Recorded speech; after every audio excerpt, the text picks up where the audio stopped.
আসসালামু আলাইকুম ওরহমতুল্লাহি ওয়াবারাকাতুহ। আমি আশা করি আল্লাহ তাআলার অশেষ রহমতে আপনারা ভালো আছেন, সুস্থ আছেন।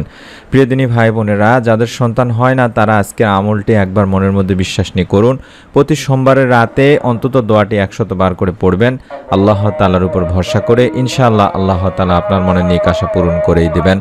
মনের মধ্যে শতভাগ বিশ্বাস নিয়ে ভিডিওটি শুরু থেকে শেষ পর্যন্ত আমলের নিয়তে দেখতে থাকুন। আজ সোমবারের দিনে বা রাতেই আমলটি করলে মনের আশা পূরণ হবে, সকল দোয়া কবুল হবে ইনশাআল্লাহ। সাপ্তাহিক আমল পেশ করা হয় সোমবার ও বৃহস্পতিবারে। হাদিসে এসেছে এই দুই দিন আল্লাহ রাসূল সাল্লাল্লাহু আলাইহি সাল্লাম রোজা রাখতেন।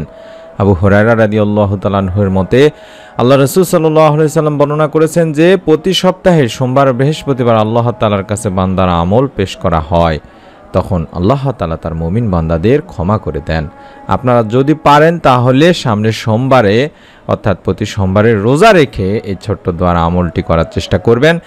দিনে রোজা রাখবেন এবং রাতে নিয়ম মেনে আমলটি করবেন। কারণ রাতে আমল করতে হবে এই জন্য দিনী ভাই বোনেরা যে রাতের ইবাদত কিংবা দোয়া কিংবা আমল আল্লাহ তাআলার কাছে অনেক মর্যাদা ও সম্মানের। রাতের দোয়া ও ইবাদতে তাওহীদের সাক্ষ্য দিয়ে মহান আল্লাহ তাআলার কাছে কোনো কিছু চাইলে বা দোয়া করলে সেই দোয়া আল্লাহ তাআলা ফেরত দেন না। সুবহানাল্লাহ, বান্দার সব দোয়া আল্লাহ তাআলা কবুল করে নেন।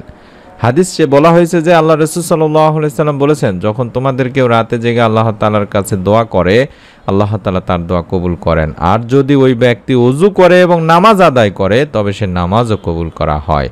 সুবহানাল্লাহ। তাই আমরা প্রতি সোমবারের রাতে আমরা অবশ্যই চেষ্টা করব শেষ রাতে ঘুম থেকে ওঠার জন্য, অর্থাৎ বাংলাদেশের সময়ে রাত ৩টা থেকে ফজরের আগ পর্যন্ত।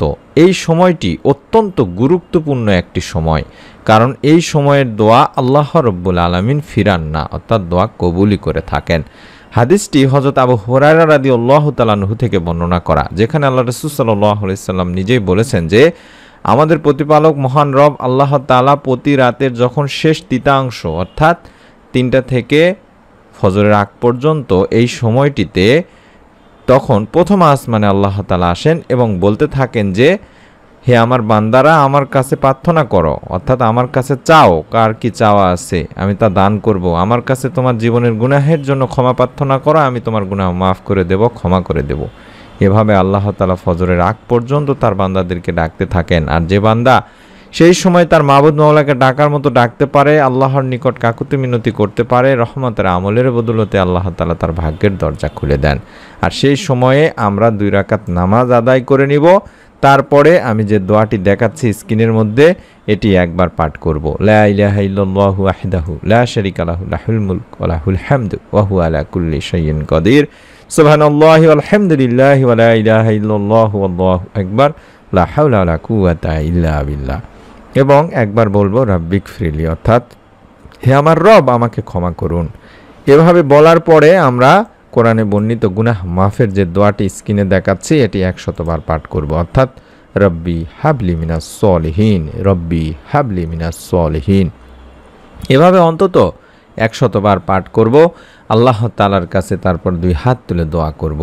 এইখানে বলা হচ্ছে হে আমার রব আমাকে 1 সৎপুত্র দান করুন। কোরআনুল কারীম থেকে নেওয়া এই দোয়াটি আল্লাহর অন্যতম প্রিয় নবী ইব্রাহিম আলাইহিস সালাম করেছিলেন, অর্থাৎ আল্লাহ তাআলার নিকট তিনি একটি নেক সৎ পুত্র সন্তান চেয়েছিলেন। আল্লাহ তাআলা তার দোয়া কবুল করে তাকেও একটি নেক পুত্র সন্তান লাভের সুসংবাদ দিয়েছেন। এর মাধ্যমে আল্লাহ তাআলা বান্দাকে শিক্ষা দিয়েছেন যাতে করে এর মাধ্যমে তারাও নেক সুন্দর সুস্থ সন্তান কামনা করতে পারেন। সহজ করে বলি নিয়মটি, প্রতি সোমবারের রাতে আপনারা ঘুম থেকে উঠে আমলটি করার চেষ্টা করবেন শেষ রাতে, অর্থাৎ রাত 3টা থেকে ফজরের আগ পর্যন্ত এই সময়টিতে। যদি না পারেন তাহলে এশার নামাজের পরেও আমলটি করতে পারবেন, কোনো সমস্যা নেই ইনশাআল্লাহ। তারপরে আপনারা 2 রাকাত নামাজ আদায় করার পরে কয়েকবার দরুদ আগে পড়ে নেবেন। যে কোনো দরুদ পড়তে পারেন, দরুদে ইব্রাহিমটিও পড়তে পারেন। তারপরে একবার পাঠ করবেন যে দোয়াটি স্ক্রিনের মধ্যে দেখাচ্ছি, লা ইলাহা ইল্লাল্লাহু ওয়াহদাহু লা শারীকা লাহু লাহুল মুলকু ওয়া লাহুল হামদু ওয়া হুয়া আলা কুল্লি শাইইন কাদির। সুবহানাল্লাহি ওয়াল হামদুলিল্লাহি ওয়া লা ইলাহা ইল্লাল্লাহু আল্লাহু আকবার লা হাওলা ওয়া লা কুওয়াতা ইল্লা বিল্লাহ। এবং রাব্বিক ফিরলি, অর্থাৎ হে আমার রব আমাকে ক্ষমা করুন। এটি বলার পরে আপনি 100 বার বলবেন রব্বি হাবলি মিনাস সলিহিন, রব্বি হাবলি মিনাস সলিহিন, রব্বি হাবলি মিনাস সলিহিন। তারপরে 2 হাত তুলে আল্লাহ তাআলার কাছে দোয়া করবেন, আপনার মতো করে আল্লাহ তাআলার কাছে নেক সুন্দর সুস্থ সন্তান চাইবেন, ইনশাআল্লাহ আল্লাহ তাআলা আপনার হাতকে ফিরাবেন না। পবিত্র সোমবার দিনে এবং রাতে আল্লাহ তাআলার কাছে বান্দার আমল উপস্থাপন করা হয়, আপনার আমলও ইনশাআল্লাহ উপস্থাপন করা হবে, অর্থাৎ এই নেক চাওয়া পাওয়াটি উপস্থাপন করা হবে। আল্লাহ তাআলা চাহে তো আপনার মনে নেক আশা পূরণ করে আপনাকেও নেক সন্তান লাভে সুসংবাদ দান করতে পারেন এই আমলের ওসিলায়। তাই মনের মধ্যে শতভাগ বিশ্বাস নিয়ে আমলটি একবার হলেও করুন। ভিডিওটিতে একটি লাইক দিয়ে কমেন্ট সেকশন অন্তত আমিন লিখে নিয়ত করে ফেলুন। আমাদের ভিডিওগুলো ফেসবুকে দেখতে চাইলে দিনই আমল লিখে সার্চ করে পেজটি পেয়ে যাবেন। পরবর্তী নতুন আমলের ভিডিও আপনার মোবাইলে যাতে পৌঁছে যায় এবং প্রতি বৃহস্পতিবার দিন যায় রাতে, অর্থাৎ রাত 10টার সময় আমরা লাইভ করি এই চ্যানেলে। ইনশাআল্লাহ আপনারা লাইভের যাতে নোটিফিকেশন পান, যুক্ত হতে পারেন, কমেন্ট করে দোয়া চাইতে পারেন, তার জন্য অবশ্যই চ্যানেলটি সাবস্ক্রাইব করার বেল বাটনটি অন করে রাখার অনুরোধ করছি।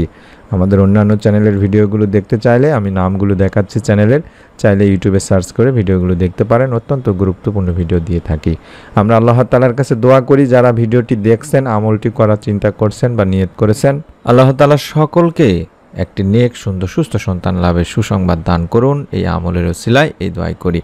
আসসালামু আলাইকুম ওয়া রাহমাতুল্লাহি ওয়া বারাকাতুহু।